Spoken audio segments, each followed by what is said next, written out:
Hello everyone, I welcome you once again on behalf of IACT to the next session of IFRS. Today under Module 2, we will cover IFRS 15 Revenue from Contract with Customers.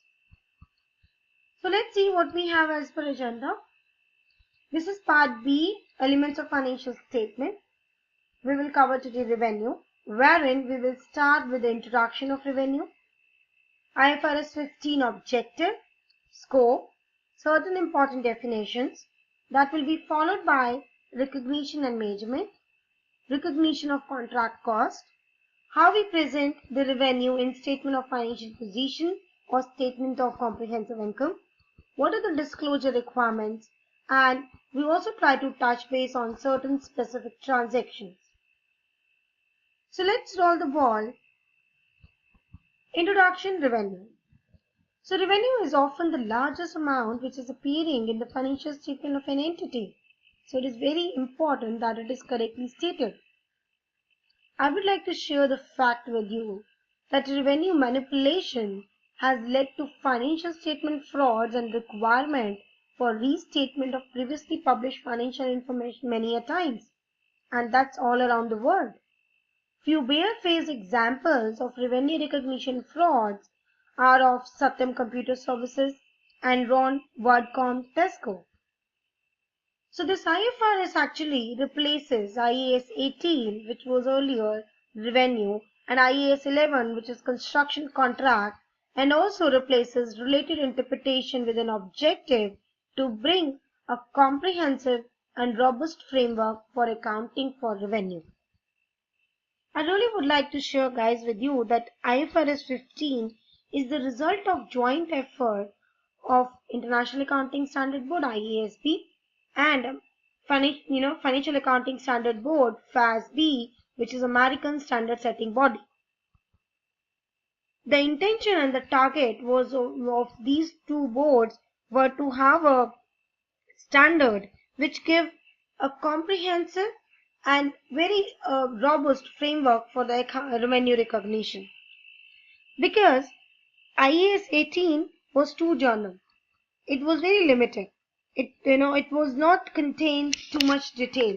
So that was more on principle based. There was no much clarity around it. On the other hand, financial accounting standard regulations which were there in their codifications was too numerous.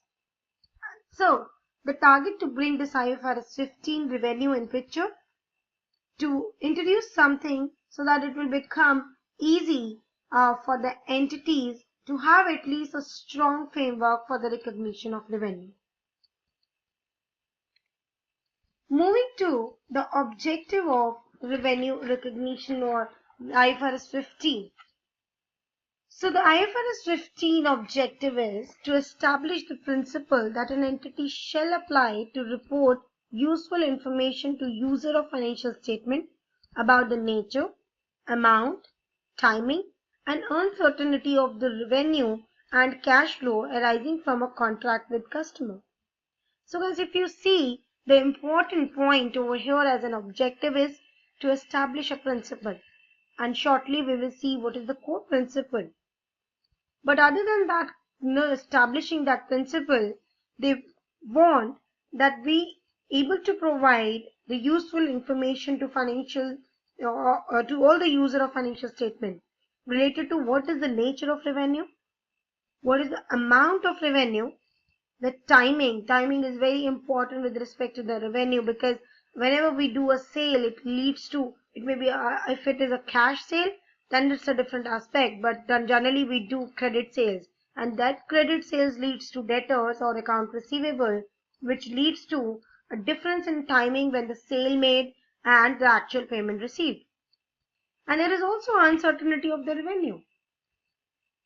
So this is the main objective of the standard, wherein the core principle of the standard is that the entity shall recognize revenue to depict the transfer of promised goods and services to the customer in an amount that reflect the consideration to which the entity expects to be entitled in exchange for those goods and services. So no doubt the ultimate principle is to recognize revenue. But this recognition is depicted on the basis of transfer of promised goods and services to customers. That means there must be an exchange. Exchange or the transfer of goods and services to customer as against which the entity or the seller will receive the consideration from the customer. So this is, the objective of IFRS 15. Before we move further to see the scope of this, I would like to highlight, guys, that IFRS 15 will be effective from on or after 1st January 2017. However, the earlier application is also permitted. So it is very much in your scope. You can start understanding and applying in your entities IFRS 15, and you can start recognizing revenue as per the principles or the guidance which has been given in IFRS 15. Moving to the scope. So IFRS 15 applies to all contract with customer, any contract. So there earlier used to be like we used to define the contract as contract for goods, contract for services, contract for dividend received, interest, royalty, and the construction contract. But now this says that IFRS 15 is applicable on all contracts. There is no distinguish as such on goods, services, interest, royalty, dividend, and construction contract. He says it applies on all contract with customer, except if we have a special standard. So like for the lease contract, we have a special standard or International Accounting Standard 17 talks about lease. For insurance contract, wherein insurance industry receive premium, that is revenue from them, that's covered in IFRS 4. For financial instrument and other contractual rights and obligation, that is in the scope of IFRS 9, IFRS 10, IFRS 11, 27 and IAS 28. So, for financial instrument and any other such contractual right and obligation, don't refer IFRS 15 but go to respective standards. Also, for the non-monetary exchanges between entities in the same line of business to facilitate sales to customers or potential customers is out of scope.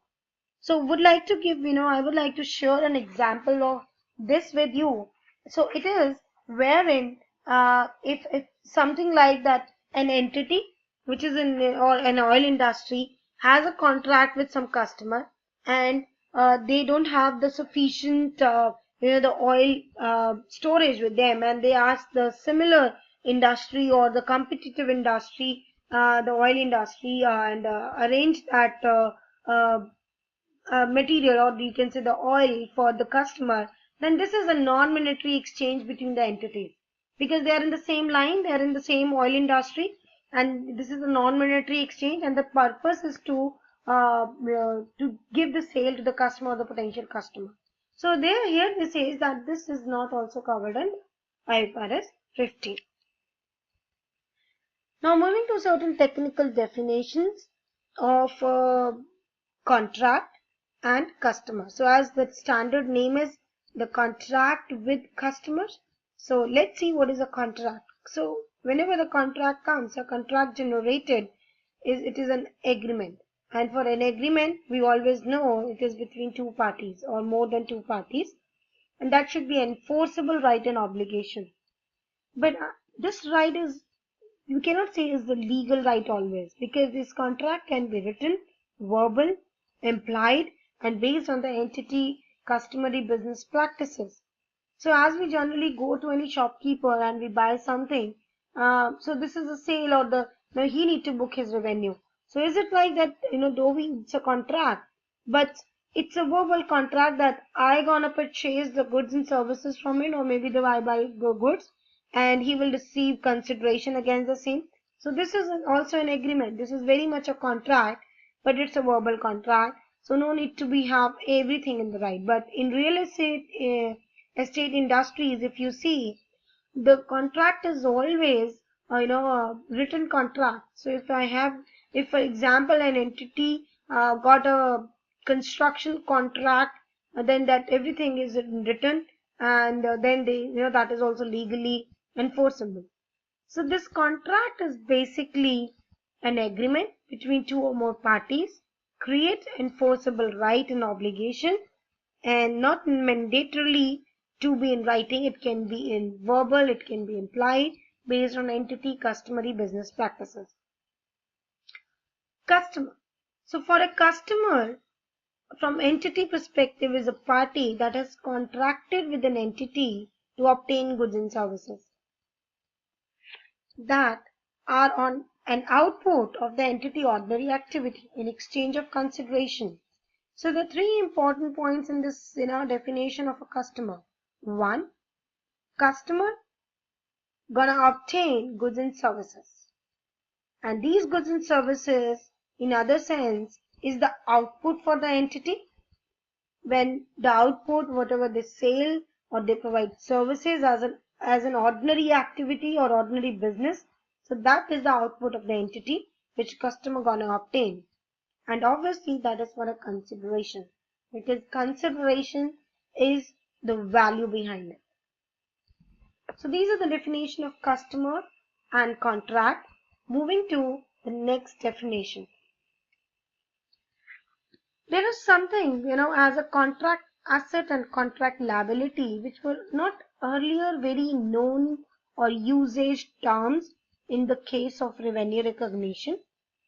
So if you see what is contract asset, the definition says an entity right to consideration in exchange for goods and services that an entity has transferred to a customer when the right is conditioned or something other than the passage of time. Let's understand as a basic, whenever we made a sale, that leads to a credit sale, leads to generation of a receivable. And from that receivable or a debtor, we will generally receive the amount over a passage of time, and that depends upon the credit period. So in layman language, to start with and understand, contract asset is nothing a debtor. But technically, if I try to explain what is a contract asset, it is when an entity has entered into a contract, but before that become a debtor, the stage in between that is called a contract asset. And that is why this is the beauty of this definition, guys, that it says it is a right of consideration which an entity holds in exchange of the goods and services that an entity transfer to the customer. And before that passage of time, if the transfer is conditioned on something, that is called contract asset. Moving to the next definition of contract liability. So an entity obligation to transfer goods and services to a contract for which the entity has received consideration or the amount is due from the customer. So contract liability is an entity obligation. So because entity has an obligation to transfer those goods and services which has been contracted under a contract, because entity gonna receive the consideration against the same. So that will be shown as contract liability by the entity. After doing these technical definitions, let's move to another important definition which is related to performance obligation. So performance obligation is a promise to transfer to customer. So whenever we read this IFRS 15, always look from the perspective of entity, because this is the recognition of revenue in the books of entity. So when an entity made a promise to transfer the customer either a good or services or a bundle of goods and services which is distinct, which is is in one go or it is different, every good or every service can be distinct, or maybe a bundle of goods and services, or a series of goods and services that are substantially the same and the transfer is of same, in the same way. So it could be a series of goods and services, as in case of construction contract, it's leading to a series of goods and services, or in many other contracts it may be like in rent agreement, sometime we have a series of goods and services which generally a customer receives. So performance obligation is an obligation or the promise at the part of entity wherein an entity promise to transfer the customer the goods and services which is distinct, or maybe it is a series of goods and services. Transaction price is another important definition which says that this is the amount of consideration to which an entity expected to be entitled in exchange for transferring promised goods and services to the customer. And this excludes amount collected on behalf of third party. Very simple, guys. As an accountant, we know transaction price is the price of contract, that how much an entity gonna receive and how much a customer need to pay. But this actually exclude if the entity has collected something on behalf of third party. For example, taxes. So whenever an entity made a sale, they charge sale tax. So this sale tax is not part of the revenue because this is a collection which an entity has done on behalf of the government. What is a standalone selling price? So another definition of standalone selling price is says the price at which an entity would sell a promised goods and services separately to a customer. In today's world, and we can see because of the marketing strategies and styles, whenever we receive some goods, it's always in addition to either some gifts with it or maybe certain more services attached to it, warranty and all. As a customer, we generally receive it. So see from the perspective of an entity that how they gonna record it in their books of account. So if we see as an accountant from the perspective of the entity, it's very important that we should know what is the standalone selling price of each type of goods and services. Let's move further and see how the recognition and measurement of revenue has been framed under IFRS 15. Guys, this is a 5-step model which IFRS 15 is bringing to us. It says that first step is to identify the contract with customer, wherein we know what is a contract, wherein we know what is a customer. And the second step is identify the separate performance obligation. So you need to identify that a separate performance obligation. For example, an entity is selling a handset with network along with it. So we need to identify the separate performance obligation. One obligation is to give that handset and another obligation is to give that network connection to that person.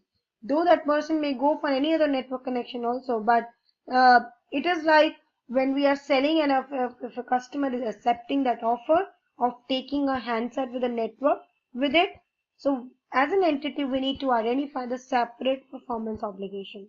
So these two steps, step 1 and step 2, is related to recognition of revenue.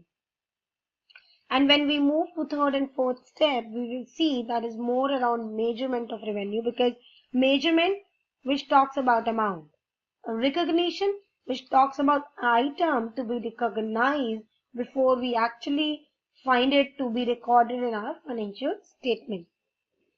So step 3 is determining the transaction price, wherein the standalone selling price also comes into picture. And then at the step 4, we need to allocate the transaction price to the performance obligation. And this allocation is based on the percentage. And we will shortly see when we do one by one each step, understanding the example of allocation of transaction price. The last step, which is recognition of revenue when or as a performance obligation is satisfied, is more around the final recognition of revenue, and you can say this is the part where it talks about presentation. How are we going to present our revenue which we are recognizing in our financial statement in our SOFP or SOCR. Let's now roll the ball further and understand step by step what actually need to be fulfilled at each step.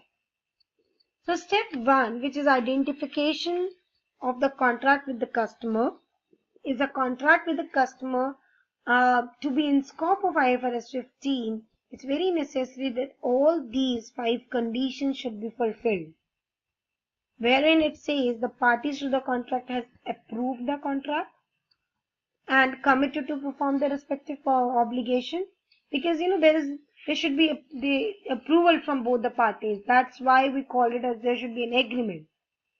The entity can identify each party's right regarding the goods and services to be transferred. That each party right, what is the right of an entity to receive the consideration, right? And what is the right of a customer to receive that goods and services. So that also needs to be very, very clear and identifiable. Then payment term can be identified. The contract has commercial substance. By commercial substance, that means there is a amount or the measurement basis, or it's a commercial transaction rather than a non-commercial transaction. A business transaction is very, very important. So we need to see that substance is there or not.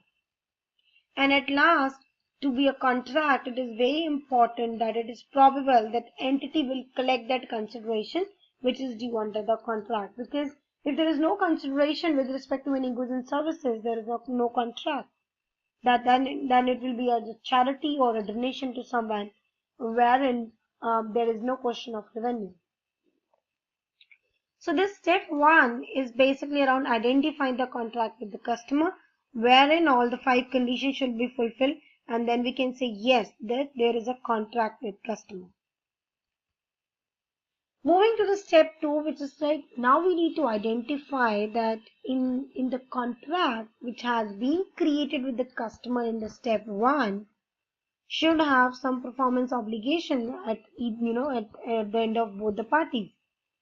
So at contract inception, an entity shall assess the goods and services promised in a contract with the customer and shall identify as a performance obligation each promise to transfer to the customer. So from entity perspective, if you see, the entity need to assess that what are those goods and services which they have been promised under the contract which they have created in the first step. And then they identify that what is the performance obligation to them with respect to the each promise they have done. And that is why here, if you see, against the performance obligation definition is coming up, which says they need to analyze that they are transferring to the customer either a goods and services that is distinct in nature, or a bundle of goods and services. Or it may be a series of different goods and services that are substantially the same, but that have the same pattern of transfer to the customer. So guys, here the important is distinct goods and services. And let's see an example which really help you to understand that how we distinct goods and services, and the step of identifying performance obligation. So let's see this example which says Office Solution, which is a limited liability company. They developed a communication software and they called it as ComSoft. They enter into a contract with Logicity, which is another entity or a customer in this case, to supply the license to use ComSoft. We say that they also perform installation with software update and technical support for 3 years. Office Solutions sell the license, installation, update and technical support separately also. So they determine that each goods and service is separately identifiable, as the installation does not modify the software and the software is functional even if without update and technical support. So if you see in this example, and we need to evaluate what is the performance obligation for the Office Solution. Now do the analysis and see. So the software can be delivered before the installation, update and technical support, and it's functional without the update and technical support. So the customer can benefit from each goods and services on its own. So from Office Solutions standpoint of view, they has also determined that the software license, installation update, technical support are separately identifiable. So to conclude this example, on this basis we can say there are 4 performance obligations in this contract. One is software license, another installation service, software update and technical support. Now we are moving to the step 3, which is around measurement. The step 3 is determination of the transaction price. So an entity shall consider the terms of contract and its customary business practice to determine the transaction price.